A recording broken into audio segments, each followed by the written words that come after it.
जब भी किसी बच्चे का जन्म होता है तो सबसे पहले माता पिता उसके जन्म समय को लेकर किसी पंडित जी के पास जाते हैं और उसकी जन्म पत्रिका बनवाई जाती है और ये जाना जाता है कि कहीं बच्चा मूल नक्षत्र या गंडांत में तो पैदा नहीं हुआ है। और जब भी कभी ऐसा होता है, क्योंकि सारे नक्षत्र तो हर दिन घूम ही रहे हैं, तो कोई ना कोई बच्चे का जन्म तो मूल नक्षत्र में होता ही है।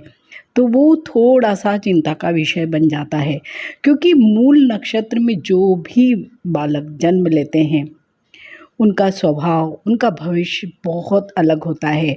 क्योंकि मूल मूल मतलब जड़ या रूट। मूल नक्षत्र को इसलिए मूल नक्षत्र कहा जाता है कि जब भी कोई राशि और नक्षत्र के एक ही स्थान पर उदय और मिलन होता है तो गंड मूल नक्षत्रों का निर्माण हो जाता है।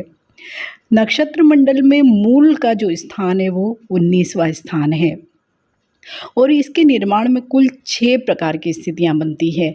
इनमें से 3 नक्षत्र तो गंड के होते हैं और 3 नक्षत्र होते हैं मूल के। कर्क राशि तथा अश्लेषा नक्षत्र की समाप्ति साथ साथ होती है। वहीं सिंह राशि और मघा राशि का उदय एक साथ होता है, मघा नक्षत्र का उदय। इसी कारण इसे अश्लेषा गंड संज्ञक और मघा मूल संज्ञक नक्षत्र भी कहा जाता है। वृश्चिक राशि और ज्येष्ठा नक्षत्र की समाप्ति एक साथ होती है। वहीं पे धनु राशि और मूल नक्षत्र का आरंभ होता है, इसलिए इस स्थितियों को ज्येष्ठा गंड और मूल नक्षत्र कहा जाता है। मतलब जहाँ पर राशि और नक्षत्र का उदय और मिलन होता है वहीं मूल नक्षत्र या गंड नक्षत्र बनते हैं। मीन राशि और रेवती नक्षत्र एक साथ समाप्त होते हैं। वहीं पर मेष राशि और अश्विनी नक्षत्र की शुरुआत एक साथ होती है, इसलिए इस स्थिति को रेवती गंड और अश्विनी मूल नक्षत्र कहा जाता है। तो आखिर क्यों सब लोग इतना घबराते हैं कि बच्चे का जन्म कहीं मूल नक्षत्र में ना हो जाए? क्योंकि जब भी इन नक्षत्रों में कोई भी बच्चा जन्म लेता है तो उस पर इन नक्षत्रों का विशेष प्रभाव देखने को मिलता है। बच्चे के स्वास्थ्य, स्वभाव सभी चीज़ों पर इसका असर पड़ता है और विशेषकर बच्चे के स्वास्थ्य पर बहुत ज़्यादा असर पड़ता है। इसके अलावा जो उसकी जन्म पत्रिका है उसका एक विस्तृत एनालिसिस भी ज़रूरी है। लेकिन हाँ, अगर बच्चे का जन्म मूल नक्षत्र में हुआ है तो सबसे पहले तो बच्चे के स्वास्थ्य की स्थिति को जानना चाहिए और किस कारण उसकी स्वास्थ्य में कोई प्रॉब्लम है तो माता और पिता की कुंडली को भी अवश्य ही देखा जाना चाहिए। मूला, मघा और अश्विनी के प्रथम चरण का जो भी बच्चा होता है वो पिता के लिए भारी होता है। रेवती के चौथे चरण और अगर रात्रि में कोई जन्म लिया बच्चा है तो वो माता के लिए अधिक भारी होगा। वहीं ज्येष्ठा के चतुर्थ चरण और अगर दिन में किसी बच्चे ने जन्म लिया तो वो पिता के लिए भारी होगा। वहीं अश्लेषा के चौथे चरण या संधि काल में कोई जन्म लेता है बच्चा तो स्वयं के लिए भी हानिकारक होता है। जो भी मूल नक्षत्र में जन्म लेते हैं जो बच्चे वो शुभ प्रभाव में है तो वो जो भी सामान्य जो बच्चे होते हैं, बालक होते हैं, उनसे बहुत अलग होते हैं।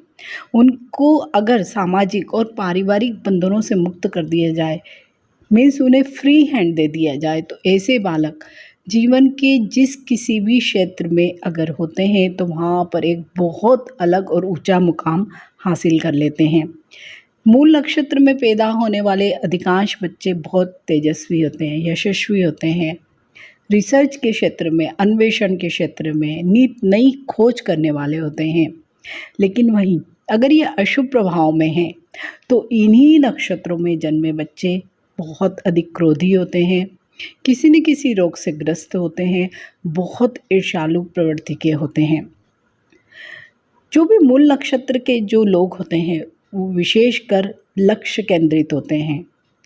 मीन्स जीवन में अगर इन्होंने कोई भी गोल या टारगेट बना लिया तो उसको वो किसी भी हाल में हासिल करके ही रहते हैं और इसी अपने लक्ष्य के पीछे ही अपने जीवन की सारी ऊर्जा को लगा देते हैं। मूल नक्षत्र का जो स्वामी ग्रह है वो है केतु। वहीं गुरु इसके स्वामी हैं। इसलिए इस नक्षत्र में जो भी व्यक्ति जन्म लेते हैं उन पर केतु और गुरु दोनों का ही प्रभाव दिखाई देता है। केतु जहाँ नकारात्मक घटनाओं में नेगेटिविटी को जन्म देता है, वहीं गुरु जीवन में पॉजिटिविटी को भी डेवलप करता है। मूल नक्षत्र के जो चारों चरण होते हैं वो धनु राशि में आते हैं और धनु राशि का स्वामी स्वयं गुरु है।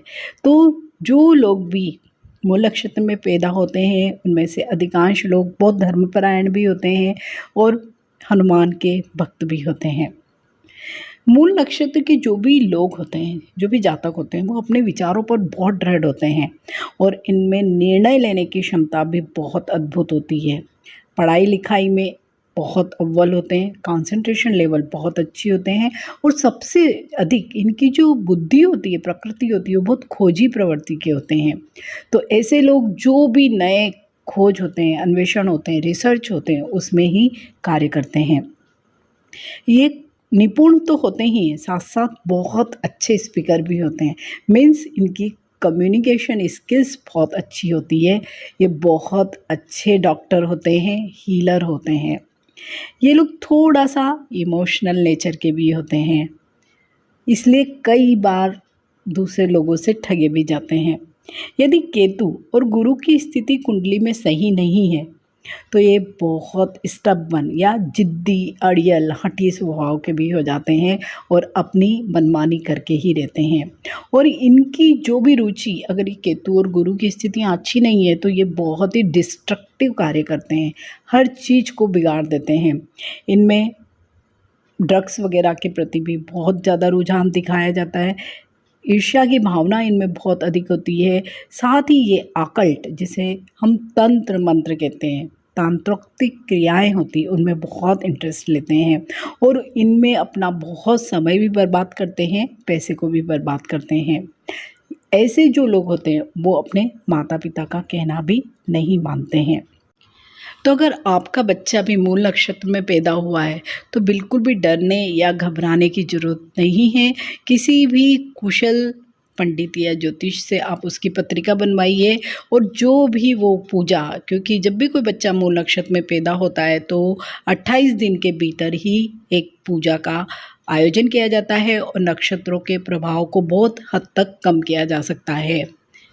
अगर आप में से भी किसी का मूल नक्षत्र है और आप इस वीडियो में जो जो चीज़ें बताई गई है उनसे कनेक्ट करते हैं तो कमेंट बॉक्स में अवश्य ही कमेंट करें। अगर वीडियो अच्छा लगता है तो इसे लाइक कीजिए, शेयर कीजिए, मेरे इस चैनल उषा एस्ट्रोवर्ट को सब्सक्राइब कीजिए।